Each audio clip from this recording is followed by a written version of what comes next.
21 বছর বয়সে বিয়ের প্রায় 8 বছর হতে চলল। তখন বুঝিনি বিয়ের মানেটা কতখানি। একটা সময় মনে হতো যে বিয়ে করে নিলেই বুঝি সমস্ত সমস্যার সমাধান হয়ে যায়, কিন্তু এখন বুঝি বিয়ের পরেই হাজারটা সমস্যা তৈরি হয়। জানেন তো, সংসার মানেই হচ্ছে মানিয়ে চলা, সংসার মানেই হচ্ছে বোঝাপড়া, সংসার মানেই হচ্ছে একে অপরের মন বোঝা। সংসারে প্রতিটা মেয়ে প্রতিদিন কত কিছু সহ্য করে, তবুও তাকে শুনতে হয় যে তুই এতটুকু সহ্য করতে পারছিস না, আর একটু মানিয়ে নে না, তাহলেই দেখবি সময়ের সঙ্গে সঙ্গে সব ঠিক হয়ে যাবে। আর ওই মেয়েটাও ওই একই কথা ধরে সারাটা জীবন এরকম মানিয়ে চলতে চলতেই, কিন্তু কেউ বোঝে না যে ওরও একটা নিজস্ব জীবন আছে, ওরও নিজের মতো বাঁচার অধিকার আছে। এমনকি ওর নিজের বাবা মাও ওর থেকে অনেকটাই দূরে চলে যায়, তারাও এক সময় বলতে থাকে মানিয়ে নে না। নমস্কার, কেমন আছেন সবাই? হারের লাইফস্টাইল ব্লগে আপনাদের স্বাগত জানাই। জানেন, ওই যে একটা কাঠফাটা গরম ছিল, ওই গরমটা থেকে একটু হলেও আমাদের সবার মুক্তি ঘটেছে। আর কি বলুন তো, এই কয়েকদিন প্রচুর মেঘলা ওয়েদার হয়েছে, আর সারাটা দিন মেঘ করে থাকে, আবার মাঝে মাঝে একটু ঝমঝমিয়ে বৃষ্টিও আসে। আর এই বৃষ্টির মরশুমে বাবা পেয়ে গেছে পুরো পাকা পাকা আম। কি সুন্দর আমগুলো দেখতে, দেখুন মনে হবে এক্ষুনি খেয়ে নেব। ভীষণ মিষ্টি হবে দেখে মনে হচ্ছে, বাট এতটাও মিষ্টি ছিল না আমগুলো, টক মিষ্টি টাইপের। এদিকে একটু মিছরি পানমৌরির শরবত খেয়ে নিলাম। মিছরি পানমৌরির শরবতটা খেতে ভীষণই ভালো লাগে। তারপর বাবা এদিকে নিয়ে এসেছে শুশনি শাক আর কুলেখাড়া। শুশনি শাক আর কুলেখাড়াগুলো পুরো একদম তাজা টাটকা, যাকে বলে, ভীষণ সুন্দর লাগছে দেখতে। আর শুশনি শাক ভাজা খেতে আমার ভীষণ ভালো লাগে। মানে শাকের মধ্যে যদি শাক ভাজা বলা হয় তাহলে শুশনি শাক আর কলমি শাক, এই দুটো আমার ভীষণ প্রিয়।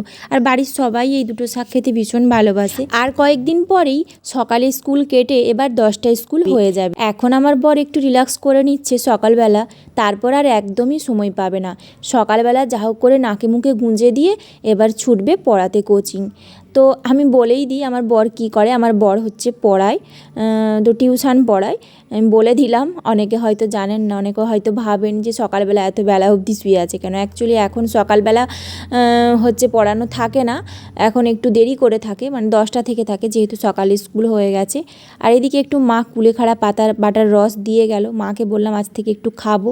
তো আমার খেতে ভীষণ কষ্ট হয়, কেমন একটা হালি হালি গন্ধ লাগে, বাট নিজের শরীরের কথা ভেবে বললাম যে না তুমি দেবে, আমি খাবো।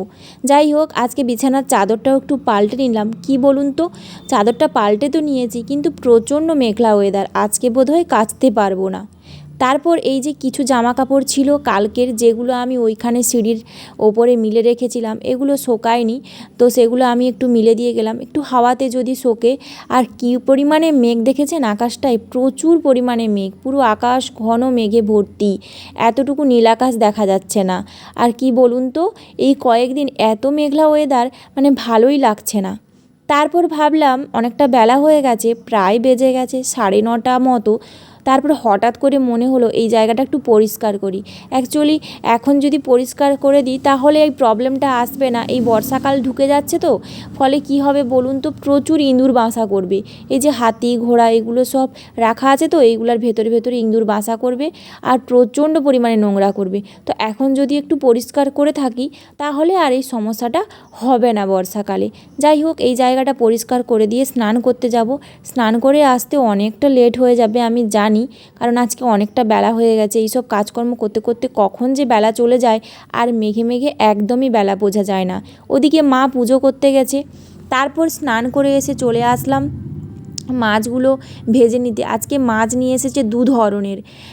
যেদিন কাজ থাকবে সেদিন প্রচুর পরিমাণে কাজ থাকে, আর যেদিন থাকে না তো থাকে না, সেটা সবারই হয়।